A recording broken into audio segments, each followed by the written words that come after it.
গত 9ই আগস্ট কোচবিহারের পুন্ডিবাড়ি থানা এলাকার ডোরিয়ারহাটে একটি শ্যুটআউটের ঘটনা ঘটে, যাতে দাওয়াগুড়ির অমর রায় বলে একজন গুলিবিদ্ধ হয়ে প্রাণ হারান এবং আলমগীর বলে একজন গুলিবিদ্ধ হন।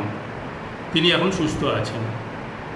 এই ঘটনার তদন্ত নেমে আমরা বেঙ্গল আসাম বর্ডার থেকে বিনয় রায় বলে একজনকে গ্রেফতার করি।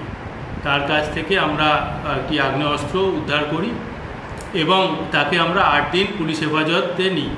তাকে পুলিশ হেফাজতে নিয়ে আমরা তাকে জিজ্ঞাসাবাদ করি এবং আমাদের বিভিন্ন টিম বিভিন্ন দিকে ঘুরে বেড়াচ্ছিল বাকিদের জন্য। একটি টিম আমরা অরুণাচল প্রদেশে পাঠিয়েছিলাম, সেটা 2 দিন ধরে ওরা ওখানে রেড করে এবং গত রাতে তারা অরুণাচল প্রদেশের পাপুমপাড়ে জেলার নাহারলাগুন থানা এলাকা থেকে 2 জনকে গ্রেফতার করতে সমর্থ হয়। এরা হলেন নারায়ণ বর্মন এলায়াস বিশাল, যার বয়স 20 বছর, এবং কিশোর বর্মন এলায়াস ভোগী, যার বয়স 24 বছর। 2 জনেরই বাড়ি মরানদীর কুটি পুন্ডিবাড়ি। ঘটনার দিন থেকেই তারা পলাতক ছিল এবং তাদের বিরুদ্ধে আমরা যথাযোগ্য এভিডেন্স পেয়েছি।